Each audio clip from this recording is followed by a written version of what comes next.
Queria perguntar a vocês se cair num relacionamento abusivo pode ser karma ou punição de alguma situação de outra vida?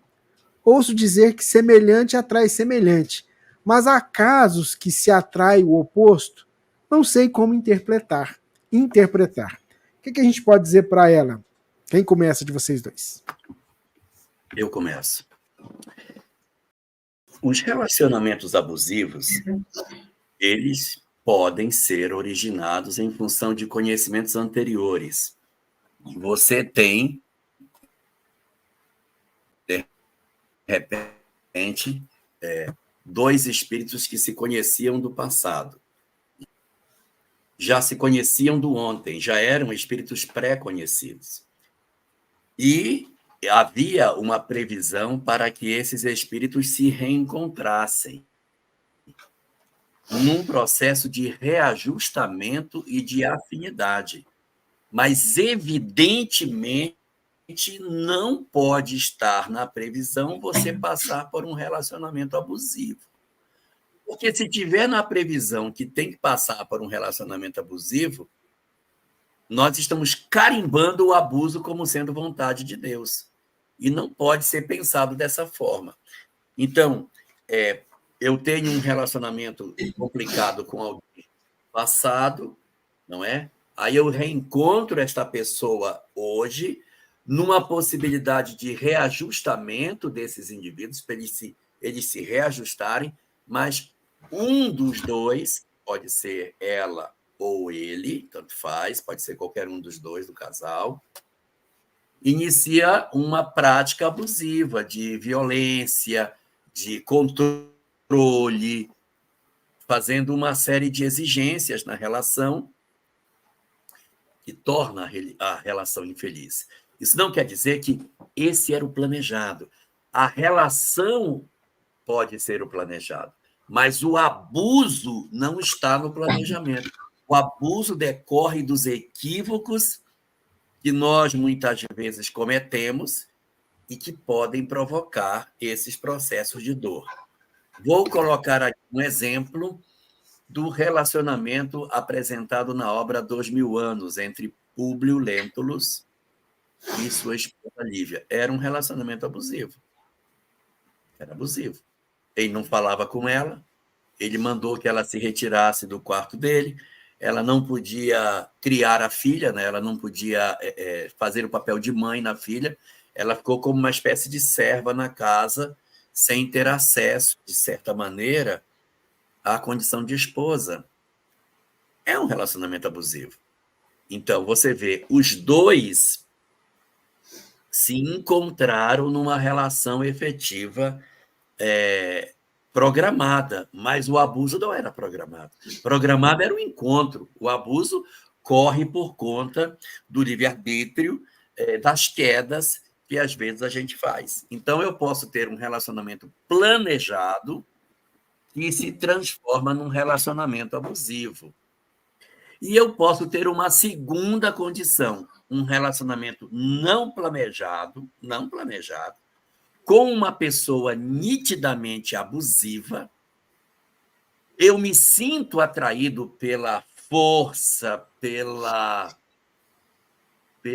característica de domínio que um determinado parceiro tem e acabo me atraindo por essa masculinidade, essa força, que não era programada, mas é a minha atração por alguém que tem um perfil dessa natureza. E depois de estar com essa relação, eu me descubro enredada dentro de um histórico de uma relação abusiva, de alguém que me castra, alguém que me poda, que me escraviza, que me humilha, e que eu não consigo sair sem que isso represente um planejamento espiritual nesse sentido, mas uma ação deliberada do meu livre-arbítrio que se aproximou de uma alma problemática pela atração que eu posso ter em relação a determinadas personalidades. Dentro dessa pergunta, parece existir muita dor, Porque uma pessoa que entra no relacionamento entra com muitos sonhos, com muitas esperanças, né? É alguém que se apaixonou. E, de repente, quando se vê na situação de vítima, a decepção é muito grande, a dor é muito grande, a reconstrução da vida fica muito difícil, né? É o primeiro ponto, acho que o Elahá falou muito bem dessa questão de que ninguém nasce planejando fazer o mal, né? A expectativa é que se avance nesse relacionamento, seja ele planejado pela espiritualidade ou escolhido por uma primeira vez com o nosso livre-arbítrio aqui, tá? Mas o importante é que a gente tome cuidado para não ver nem o espiritismo e nenhuma religião com um olhar castrador, com um olhar de castigador, que tem o chicote na mão, sabe? Eu vou me deixar ser abusada, me deixar ser ofendida, eu vou ser infeliz com uma pessoa que nunca me respeitou, porque é isso que Deus quer, entendeu?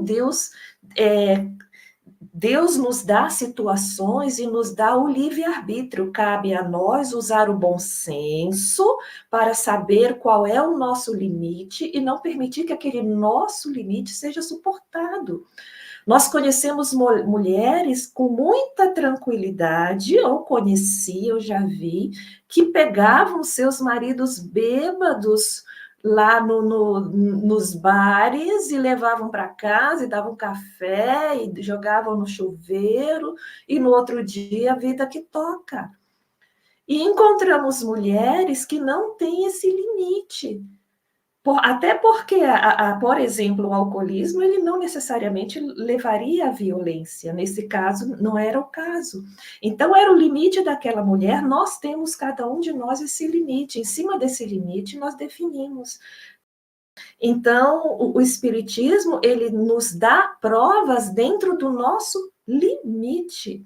Existem dificuldades que são superáveis através do diálogo, não seria prudente uma separação por qualquer motivo, por exemplo, mas num caso em que a pessoa reconhece sofrer abuso, seja físico, seja psicológico, seja como for, esteja sofrendo por isso, então essa pessoa ela é livre para decidir se quer buscar um tratamento junto com esse esposo, uma terapia, um auxílio, às vezes até um tratamento, precisa ser um tratamento psicológico que ele tenha que passar. Se quer investir, existem casos de esposas que investiram, o marido aceitou e hoje vivem bem, mas ele continua nos remédios controlados. Ou se não tem mais condição e quer partir, talvez, para uma separação. Isso está dentro do livre-arbítrio. Essa liberdade o Espiritismo permite e todos nós temos o bom senso de saber que nós não estamos nos antecipando, que estamos fazendo aquilo que a nossa consciência permite, foi alcançado o nosso limite. É necessário que se veja quais tentativas podem ser feitas em relação a isso. Se é doença, se não tem jeito.